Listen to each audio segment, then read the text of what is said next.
Hey, Average Disciples, welcome to the Average Disciple podcast, where each episode is an opportunity to better understand how we live our lives on purpose with intention as disciples of Jesus, not measuring our lives by perfection, but instead how we grow in his truth and love.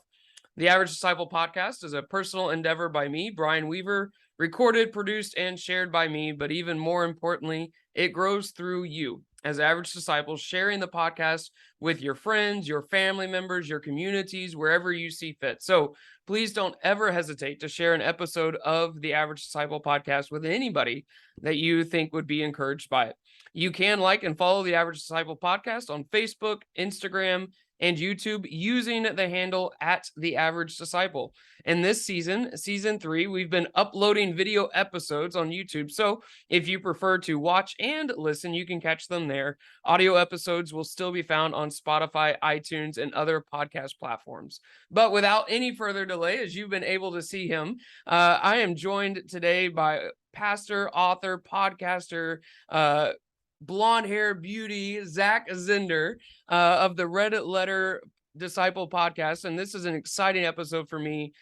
Zach has been huge in my ministry. He may not know it, but talking about how to live that life as a disciple of Jesus, seeking his way. So without any further delay, Zach, welcome to the Average Disciple podcast. If you wouldn't mind introducing yourself to the audience, and we'll dive in today. Yeah, thanks, Brian. It's awesome to be with you and excited to spend some time with you. So yeah, Zach Zehnder, everything you said is, I think, true, except for the blonde beauty part. I'm not sure about that. But no, man, it's a privilege to be with you. Career-wise, you threw out what I do. I'm also married to my beautiful wife, Allison, and I've got 2 boys, Nathan and Brady, that just started middle and high school. So yeah, I enjoy those hats as well. Excellent. Cool, man. Well, thanks for joining us again. I know you've got a busy schedule, and I know you've been very active in the last month and a half, at least, for sure. So tell me what the Red Letter life is all about for you. Why did you start that? Why is that your passion, and what keeps moving you forward with that? It's a great question, and I think that our missions are similar with your podcast, The Average Disciple, and what we do at Red Letter Living. We create resources that are going to challenge people. We say to be greater disciples of Jesus, but I don't think that you and I are on the opposite spectrum, because that's exactly what I'm trying to help people see, is that being a disciple, it is common, everyday, ordinary people, but because Christ is in us, we are capable of greater things. And so how do all of us as average disciples, how do we step more fully into the life God has made for us? I would say, like, my long-term goal is, what I want to see happen is, I would love for the world to see a greater, fuller, and truer expression of Jesus as all of us disciples step up, as you said, into our callings and live the lives God puts before us. And so that, in a nutshell, is what we do. We do it through books. We've written several 40-day discipleship-centered books. Our original book, Red Letter Challenge, is certainly the most well-known at this point. But also we do it through, you mentioned the Red Letter Disciple podcast that we launched not too long ago. Yeah. I write blogs that are mostly designed for pastors and church leaders, and my wife and I write YouVersion Bible plans. So as much as we can do to kind of create resources and content that are gonna push people to live out their lives as disciples. And what I love about, again, because we're synced up together from the Lutheran faith, is we know and we teach, obviously, that anything that we do is not for our salvation. It's not because we have to. It is because we are so dang compelled by God's grace that he would love a sinner like me, that he would forgive a sinner like me, that he would call and choose a sinner like me to play an important role in his kingdom. It's the greatest opportunity we have in the world. And so, yeah, we're trying to do the best that we can of pushing that needle and giving the world a better representation of who Jesus is. Man, that's phenomenal. So I'm curious, I've heard part of this, I think, because a couple of the congregations that I've served, we've done the Red Letter Challenge, and Yeah. we've experienced that. But and you share part of that story. But what really led you down? Man, this is something that I've been called to do. I've been led to do. What was some of that experience, if you don't mind sharing that with the listeners? Yeah, it's a long story. I'll try to give a somewhat shortened version, but I'm a fourth generation pastor. So I'm also a teaching pastor at King of Kings in Omaha now. And for 11 years, I planted and led a church in Florida called The Cross. And I'll say this, I've always been very entrepreneurially wired, but I've also really felt the call of God to serve his church. And so I wasn't sure how those two could potentially mix. And so anyway, just going through seminary and taking the right steps to to train and be theologically trained and have confidence in the Word of God. We launched a church in Florida called The Cross. And when you're planting a church, like it's difficult in a lot of ways. It's exciting too, and it's rewarding and fulfilling for sure. But one of the things you think about, I'll say this, I was blessed with a core group of people, and this is God's hand, that were loyal, committed, and generous. All things that you need for a church to go. But when I started talking about how serving our community and specifically inviting people, friends to come to our church, it felt like everybody didn't know what to do and weren't sure how to do it. And like some of them, all their friends already go to church. And so I was trying to think of how do I create and mobilize an entire group of people to just get out there. And I was like, I just went to seminary. What did seminary teach me? I was like, I don't know what they taught me. And so I was like, well, I'm just going to go back to Jesus, and I'm going to look at random things that he said, and I'm going to challenge people to do what Jesus said. And so for 40 days, I wrote 40 blogs, and we called it sounds very law-based, but again, in our Lutheran circles, hopefully you understand. Yep. So we wrote the 40-day Do What He Said challenge. And what was really cool is for 40 days, just random commands of Jesus, I would command them literally, or ask them literally to do what he said. What was neat was our church grew for it, our little church that we had just started. Community's always better when you put the words of Jesus into practice. But the one that kind of stood out to me the most was I had lifelong, decades-long followers of Jesus that started talking about how fulfilling and rewarding it was to do what Jesus says and even to get out of their comfort zone. And so there was something there, but I didn't know what. We did it again the next year, and I kind of reworked it a little bit. And at that point, I felt like this was an idea that God put in my lap for whatever reason to steward. Brian, nowhere along the path, nowhere in high school or college or seminary did any of my teachers or professors say, Zach, one day you're going to be an author. I was, in your terms, less than average, I would say, at writing. And so the fact that it would fall into my lap was always and still is kind of laughable to me, but it also shows just God's anointing. And so long story short, 7-year process to write Red Letter Challenge. Wipe my hands clean of it. God, I did what you want me to do. I'm going to go back to being full-time lead pastor at the Cross. And more churches picked up the book, had great experiences, and started asking us. My wife writes the kids' materials as well. Started asking us, can you create more resources like this? And that's when we were in a conundrum of what do we do? 2019 was a good year, but a difficult year because the church was growing and complex, and all of a sudden the book has now turned into a business. And so by the end of that year, it was like, God, what do you have? What are you doing here? And so over a couple of years, that became clear, 2020 and 2021, that we really felt called to continue to create content and resources more for the greater capital C church. But we also still want to be involved, and I do. It's always important to me that I'm still really involved in a local church, and hopefully using my gifts as a pastor there too. And so, that's how we got to where we are. I'm a part-time preacher, and so I love the church that I serve at King of Kings in Omaha, and that I get to play a role in that and be a part of the team. But most of the working hours, more than half at least, I would say, are definitely on the Red Letter Living side, and continuing to create resources and distribute those to churches and individuals.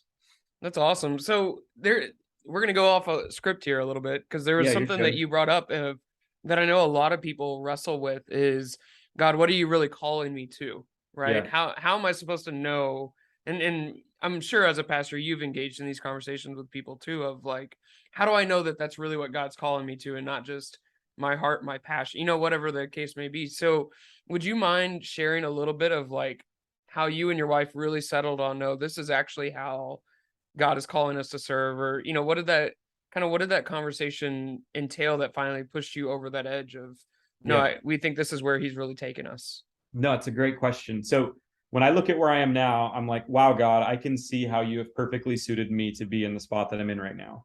Because I get to serve in the local church as a pastor. I get to regularly communicate and preach, but I'm Yeah. also running a business, which is always, I've been entrepreneurially wired from the beginning. So like Yeah. now I can see it, but it's not always easy to see that when you're in the middle or in the beginning Yeah. of In that anything. moment. Yeah.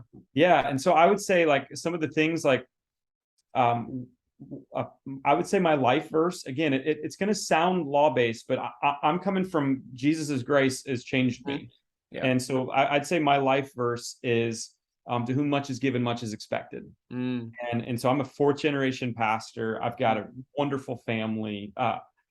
They have I stand on their shoulders, and so with that verse in mind, like I would say part of what we're called to do is just the steps God puts before us and Mhm. take action. And you don't need, right? Martin Luther King Jr. says you don't need to see the whole staircase, just take the first step. Yeah. And as you take a step, most of the time, I think God reveals the next step. Mm. And so for me, the red letter challenge thing was ridiculous. God, why would you let me steward this? But I felt it so strong that like, okay, and took enough steps that when we finally did it, and now God is using it and anointing him, like, wow, Mm. I don't, okay, that was amazing. But let me again go back. I was planning to go back to being pastor, but because we were faithful with it, and now churches are using it, and now they're asking us, it's like, okay, so Mhm. God, what are you doing in that?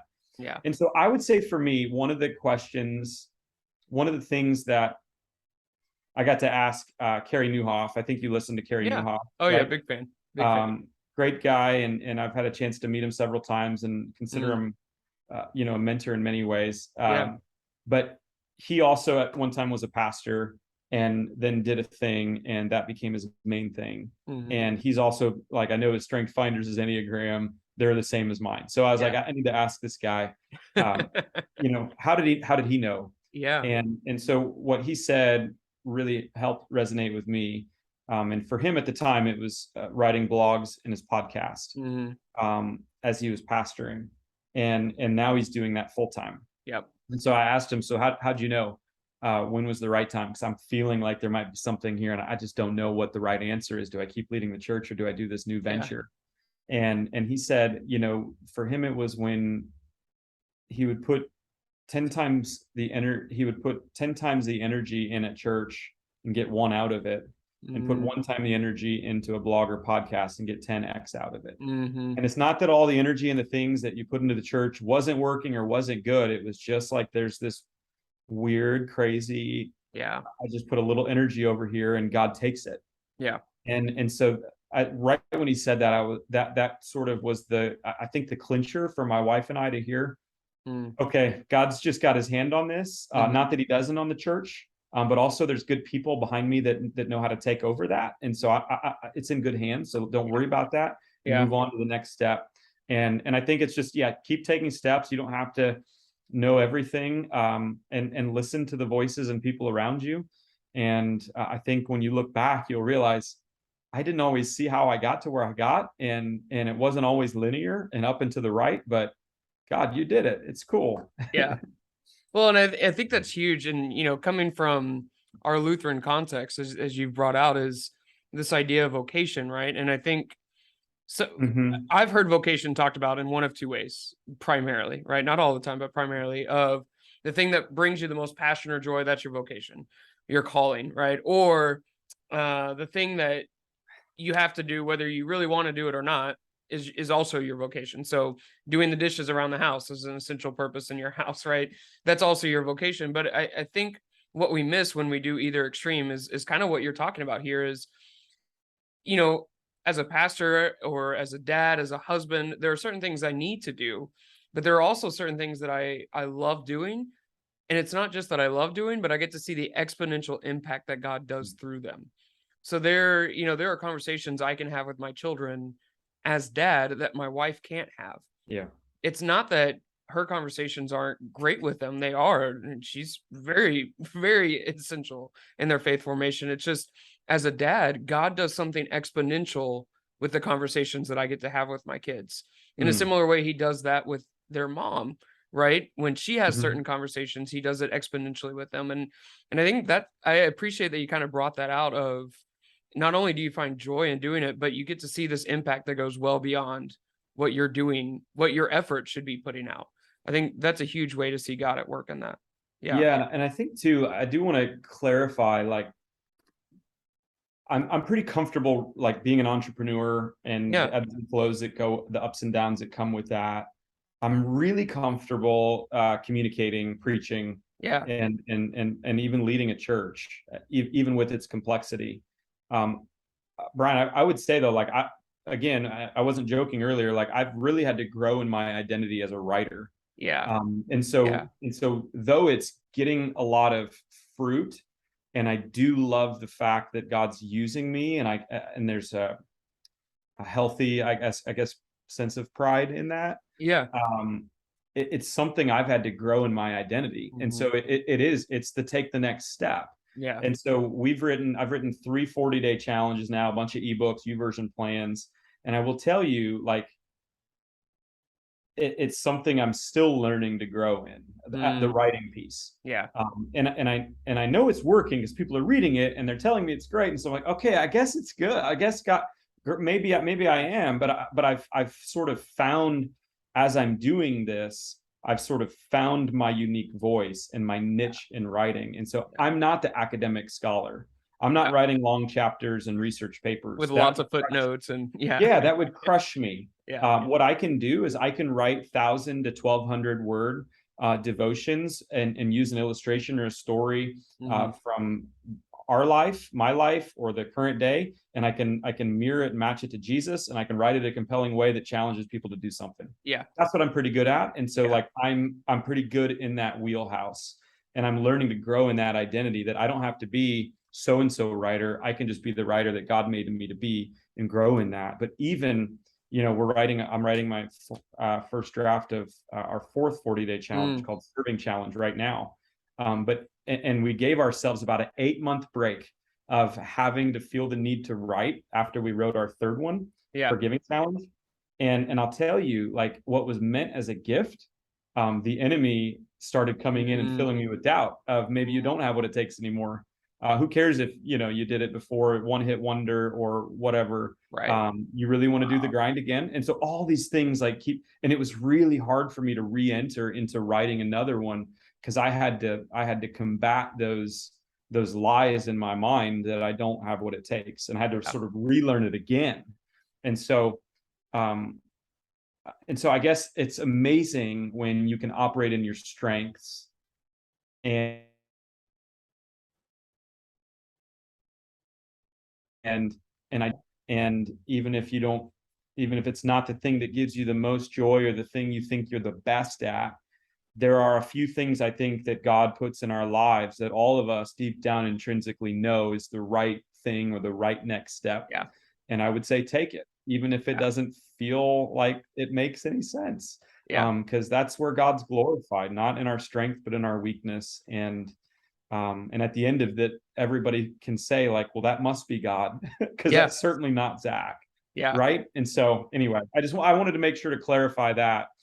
There's a lot of joy in what we do, but also there are moments and pieces, even in this entrepreneur, Mm. that's like, yeah, I don't know that I love getting up and writing every day right now, but it's something I got to grit out. It's something I got to do because people are Yeah. counting on me, and Yeah. we need to do it. So Yeah. yeah, No, and I appreciate you clarifying that, and I appreciate your authenticity in sharing a lot of that too, because I think sometimes we also think, if this is what God's called me to do, then it shouldn't be that difficult to do it. Well, no, that actually may be exactly why he's calling you to do it, is because he needs you to grow in that way. Mm. Yeah, I think that's a really good point. So, what have you found to be the greatest challenge for the average disciple? And as you and I were kind of talking about before Yeah. we hit record, uh, the Average Disciple podcast is for those Joes and Susies working day in and day out, trying to raise their kids. They know they need to be engaged in worship, but man, it's life. So what have you found to be some of the biggest challenges, and how have you tried to encourage and equip to overcome those challenges? Yeah, I'm super passionate about this question. I think the biggest challenge is, I think you said it, like, I forget what you said their names were, but the average Joe and Susie, whatever, Yeah. they know what they're supposed to do. They know they need to go to church. They know that if they have kids, they're the spiritual faith formation person in their child's life. So I think that's all great. But I think that a lot of disciples have good intentions. Yeah. But intention alone has led to really confusing places for the overall collective church. Yeah. And so I would say the number one thing is, it's awesome to have good intention, but intention alone doesn't do anything. And so what's your plan? And how do you get there? And so one of the research from Barna that was years ago, when it was kind of related to parenting, it said 85% of parents know that they are the number one faith formation person in their child's life. But if you keep reading, like 2 paragraphs lower, it says very few, if any, have any plan at all to implement that. And so I think there's a gap between having good intentions and actually making a plan. And so I would say kudos to you for having good intentions. So do a lot of other people. Yeah. What's your plan to get there, and how do you measure progress? And so you ask, how do I do that, or how do I equip? Like, that's, I think, where God's kind of put us in a sweet spot. If we go back to like what Red Letter Challenge is all about, it's the measuring stick is obviously got to be Jesus if we're talking about discipleship. Yeah. And so what was important to Jesus?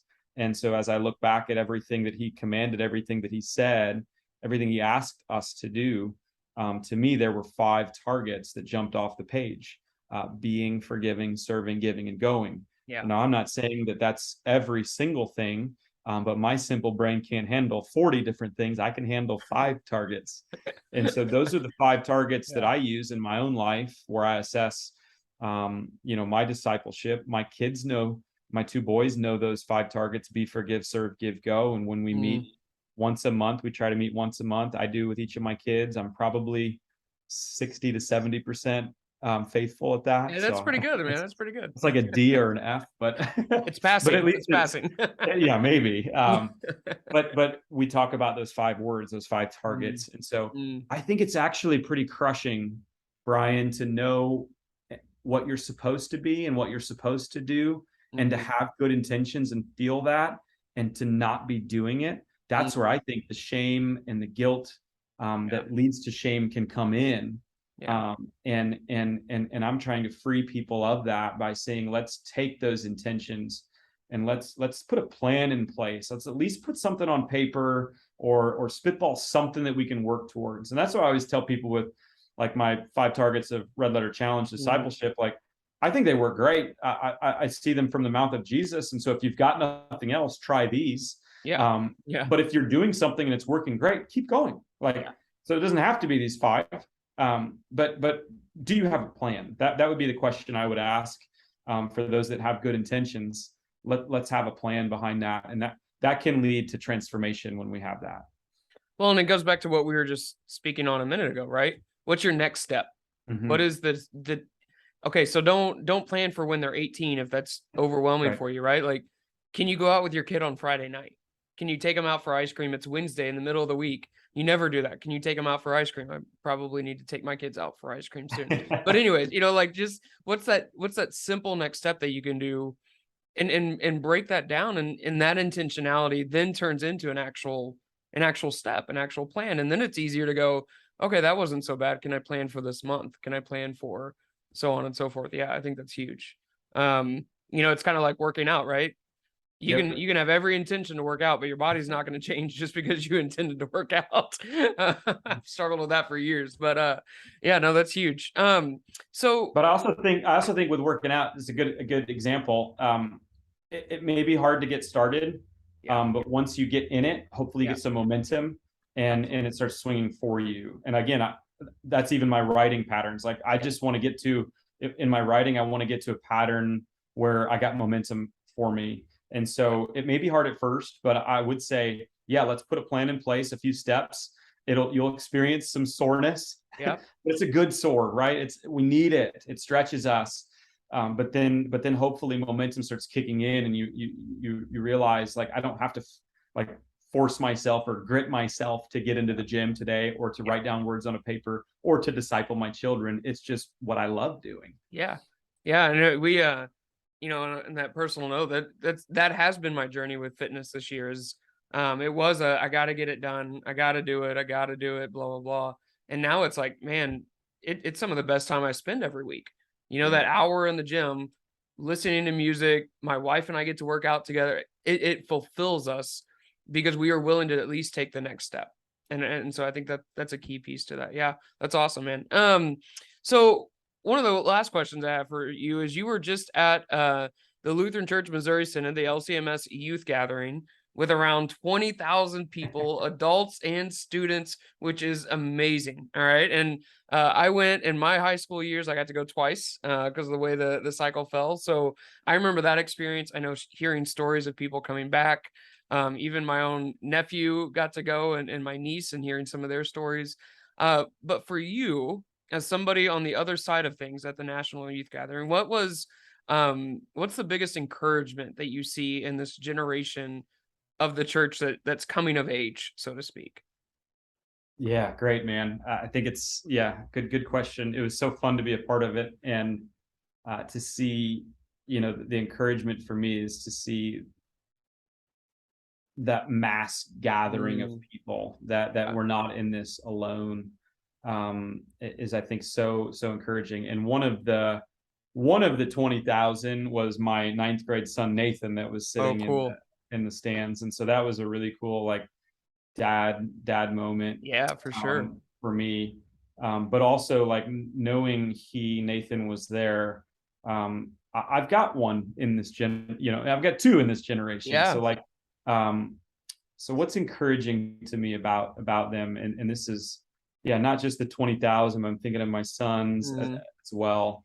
I think, to me, and specifically the Lutheran Church Missouri Synod, is grace alone, right? And so there's nobody that teaches grace quite like Lutheran Church Missouri Synod. Yeah.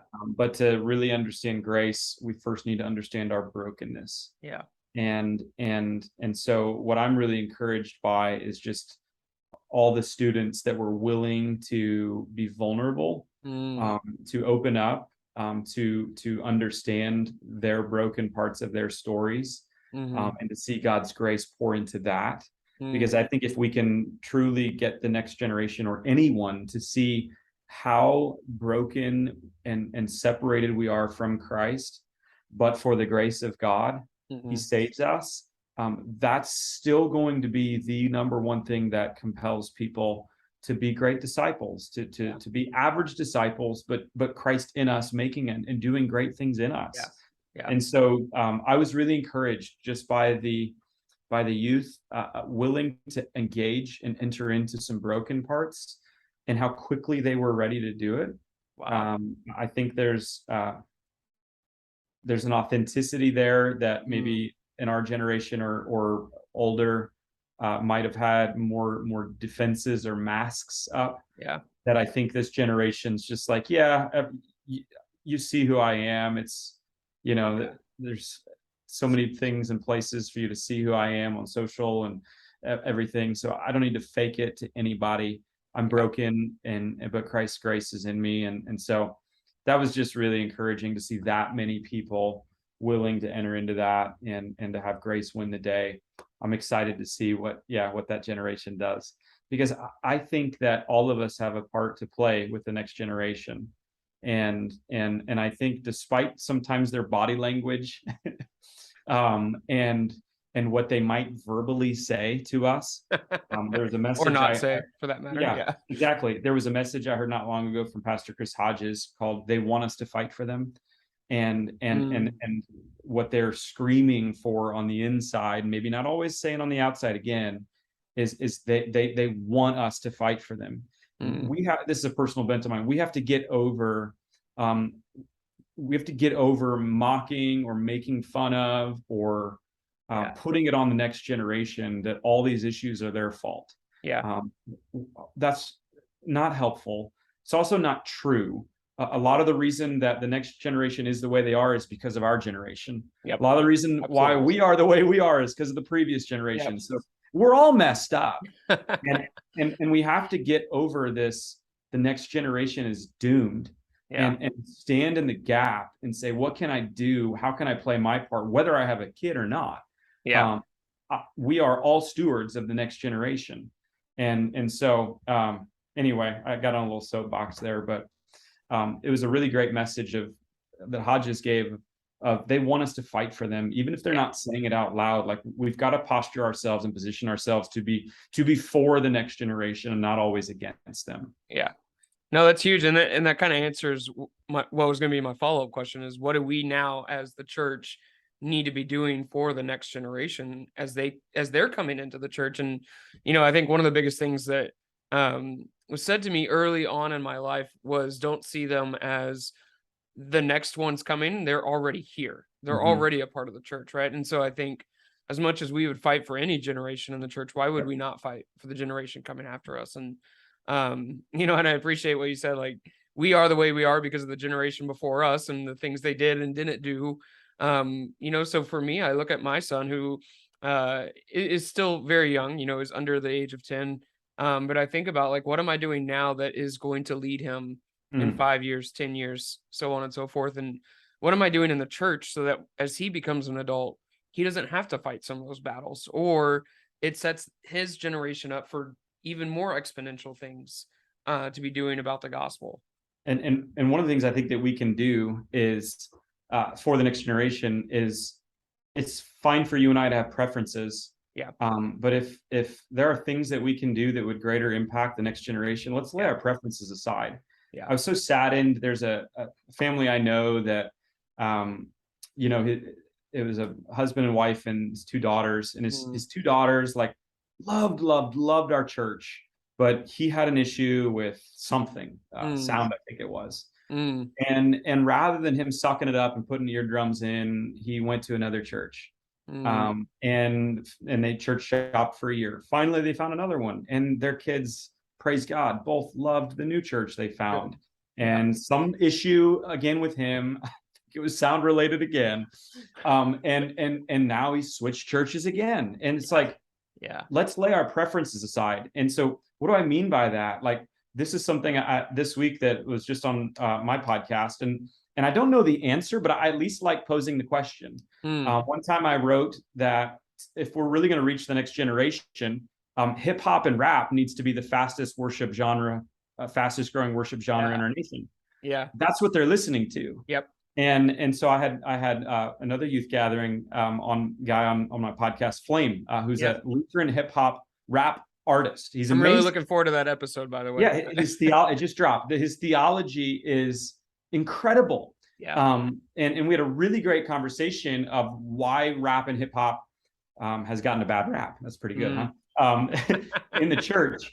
But like, I at least want to start asking these questions of, and I don't know the right answer to that, but if that's what they're using, and if they like flashy animated YouTube TikTok-y videos, what are we doing for that? How are we using those? Or are we going to still stick to our methods and preferences because it's comfortable for us? Yeah. So I don't know all the answers there, but I do think that there ought to be a healthy laying aside of our preferences to allow the next generation to express its faith in its own beautiful way. And the sooner, like, even guys like us at our age get out of the way, the better. Yeah. No, that's huge. And I think, and I know that's not just a question that our generation is raised about the next generation. Like, I know that's where a lot of the worship wars, so to speak, in the 20 years before us really came out of. But I think it's a valid question that every generation has to ask, is at what point is what I'm doing setting up the next generation, or is it about me? Right. And my desire. And I think you're spot on with that question. And I don't think it's a black and white answer either. I think it's a very very specific to your context answer that you don't get to unless you're willing to have the conversation, and you're willing to be open to the answers, because that's, at the end of the day, the gospel is to be proclaimed to those that God has brought into that midst, into that community, into that place, or into your circle, so to speak. And so who they are is going to determine how that comes out, right? And so I think that's a really good question to ask, Zach. So as we come to a close, what's your next project? I mean, you kind of mentioned you're working on book, I think you said book 5 or book 4. So what's your next project? And then on that note, where can people find you? Where can they follow you? All of that good stuff. Yeah, so we're writing the next 4th book, 4th 40-day challenge. At least we've got some other ebooks and things. Yeah. You can find everything on redletterchallenge.com for us. I'm not too active on the socials. There are some things for Red Letter on there, but I'm writing. Yeah, Serving Challenge is the next one, and so I'm really deep into looking at how do we serve like Jesus. How did he serve us, and what can we learn from him? And trying to again show people that it's not to earn our salvation, but out of grace. We want to be the best servants we can be for Christ. And so spending a lot of time on that this summer, and that's hopeful to come out next fall of 2023. In the middle of that, we'll keep doing podcasts, and I'll keep preaching here in Omaha and around a few other places, and stay busy being a husband and dad too. So Excellent. Well, I'm looking forward to that 4th challenge coming out. That'll be fantastic. And I'm especially looking forward to your, whenever you get to it, the giving challenge. That one's been a huge piece in my own personal discipleship, is generosity as a disciple of Jesus. So I'm looking forward to see what comes out of that. So thanks for joining me on this episode. Thanks for being a part of this podcast, the Average Disciple Podcast. Don't forget to like and follow us on social media, Facebook, Instagram, and YouTube. You can search all of those platforms with @The Average Disciple. Information about Zach will be shared in the episode description, as well as the website and different ways you can follow him. So be sure to check that description on whatever platform you're watching or listening to this episode.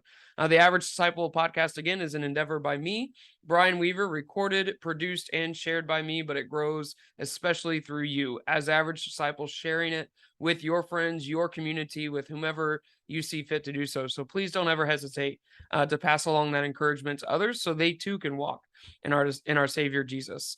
And finally, remember that life is measured not by the perfect moments, but by the ones that you grow through the most. So keep living your life on purpose, with intention, as an average disciple of Jesus, and we'll catch you on the next episode.